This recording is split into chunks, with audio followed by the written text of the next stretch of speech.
అందరికీ అభివాదం చేస్తూ ముందుకు కదులుతున్నారైనా అడుగడుగున అభిమానులు ఆయన కాన్వాయ్కి అడ్డు తగులుతూ ఒకసారి ఆయన కలవాలి, ఒకసారి షేక్ హ్యాండ్ ఇవ్వాలి అనే ప్రయత్నం మనం చూస్తున్నాం. ఎయిర్పోర్ట్ బయటే ఆపేసిన అభిమానులు అవ్వచ్చు, ప్రజలు ఆయన కాన్వాయ్కి అడ్డుగా వచ్చి సీఎం సీఎం అంటూ కూడా అరుస్తున్న దృశ్యాలు కూడా కనిపిస్తున్నాయి. అందరికీ అభివాదం చేస్తూ షేక్ హ్యాండ్ ఇస్తూ ముందుకు కదలనివ్వండి అంటూ కూడా వైఎస్ జగన్మోహన్ రెడ్డి వాళ్ళకి చెబుతూ వెళ్తున్న దృశ్యాలు. అయితే ఒక విషయం ఇక్కడ ఖచ్చితంగా కనిపిస్తోంది. పెద్ద సంఖ్యలో వచ్చిన ప్రజల్ని, అభిమానులని ఎయిర్పోర్ట్ బయటే పోలీసులు అడ్డుకునే ప్రయత్నం చేశారు. వారు లోపలికి రాకుండా చేసిన సిచ్యువేషన్.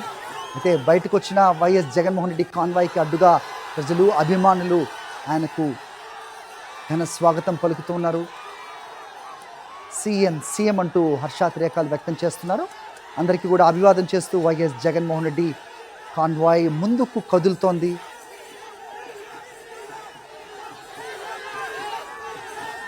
టోల్ గేట్ వద్ద కనిపిస్తోంది దృశ్యాలు. మహిళలు కొంతమంది ఆయన కలవడానికి కలిసే అవకాశం వస్తుందేమో అని అక్కడికి వచ్చిన వాళ్ళని పోలీసులు అడ్డుకుంటున్నారు. వాళ్ళని తిరిగి వెనక్కి పంపించేసే ప్రయత్నం చేస్తున్నారు. విశాఖ ఎయిర్పోర్ట్ వద్ద దృశ్యాలు. ఆయనకు ఎప్పట్లాగానే కొంతమంది వినతి పత్రాలు, అయితే కొంతమంది ఆయన చిత్రపటాన్ని తమ చేతులతో గీసి ఆయనకి ఇచ్చే ప్రయత్నం చేస్తుంటారు. కొంతమంది చంటి పిల్లలను ఆయనకు అందించే ప్రయత్నం చేస్తుంటారు. అవే దృశ్యాలు ప్రస్తుతం ఇక్కడ కూడా కనిపిస్తాయి. విశాఖపట్నం ఎయిర్పోర్ట్ బయట వేచి ఉన్న వైఎస్ జగన్మోహన్ రెడ్డి అభిమానులు ఆయన కాన్వాయ్ను అడ్డుకుని ఆయన ఒకసారి పలకరించే ప్రయత్నం చేస్తున్నారు. ఆయన కూడా వారి కోరిక మన్నించి కాన్వాయ్ దిగి వాళ్ళతో మాట్లాడుతున్న దృశ్యాలు కనిపిస్తున్నాయి. విశాఖ ఎయిర్పోర్ట్ నుంచి శ్రీకాకుళం బయలుదేరి వెళ్తున్నారు వైఎస్ జగన్మోహన్ రెడ్డి. మార్గ మధ్యలో అడుగడుగున అభిమానులు అడ్డుగా వస్తున్నారు. ఆయన ఒక్కసారి చూసే ప్రయత్నం చేస్తున్నారు. వాళ్ళందరినీ కలిసి అభివాదం చేస్తూ ఆయన కాన్వాయ్ ముందుకు కదులుతున్న దృశ్యాలు మనకు కనిపిస్తోంది. అక్రమంగా రిమాండ్లో ఉంచిన మాజీ మంత్రి సీదిరి అప్పలరాజును పరామర్శించడానికి ఆయన ఇవాళ శ్రీకాకుళం వెళ్తూ ఉన్నారు. ఈ నేపథ్యంలోనే విశాఖ ఎయిర్పోర్ట్లో కాసేపటి క్రితం ఆయన దిగారు. ప్రస్తుతం రోడ్డు మార్గాన ఆయన ముందుకు కదులుతున్నారు. అందరికీ అభివాదం చేస్తూ ఆయన కాన్వాయ్ ముందుకు కదులుతోంది. ఇక్కడి నుంచి శ్రీకాకుళం గంటన్నర సమయం తీసుకుంటుంది. అక్కడ జిల్లా జైలు వద్ద కూడా పెద్ద సంఖ్యలో పోలీసులు మోహరించి ఉన్నారు. ఎవరిని కూడా అటువైపు రాకుండా పోలీసులు ఆంక్షలు విధించారు. అడుగడుగున అభిమానులను అడ్డుకునే ప్రయత్నం చేస్తున్నారు. ఎవరు కూడా ఆయన్ని కలవకూడదు, అనుకున్న ప్రజాదరణ బయట ప్రపంచానికి తెలియకూడదని చేస్తున్న ప్రయత్నాలు మరొకసారి కనిపిస్తూ ఉన్నాయి. విశాఖ నుంచి రోడ్డు మార్గాన శ్రీకాకుళానికి వైఎస్ జగన్మోహన్ రెడ్డి ప్రస్తుతం వెళ్తూ ఉన్నారు. ఆయన కాన్వాయ్ ముందుకు కదులుతోంది.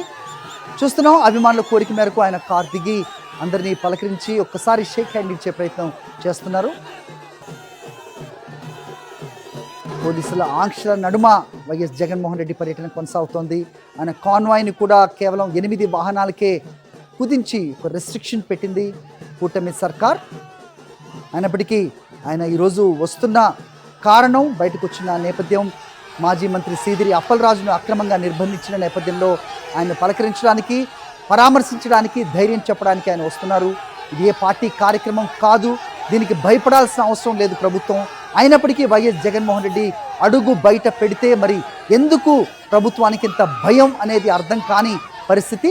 ఇదే అంశాన్ని పలువురు నాయకులు కూడా ఇంతకు ముందే ప్రస్తావించిన సిచ్యువేషన్ కూడా మనం చూసాం. విశాఖ నుంచి శ్రీకాకుళం బయలుదేరిన వైఎస్ జగన్మోహన్ రెడ్డిని అడుగడుగున అభిమానులు ఆపి వారికి ఒక్కసారి సెకండ్ ఇచ్చే ప్రయత్నం చేస్తూ ఉంటారు. ఒక్కసారి సెల్ఫీ దిగే అవకాశం వస్తుందేమో అని వేచి చూస్తూ ఉంటారు. ప్రతిసారి కూడా ఆయన కాన్వాయ్ ఆపి వారిని పలకరించే ప్రయత్నం చేస్తూ ముందుకు కదులుతున్నారు వైఎస్ జగన్మోహన్ రెడ్డి.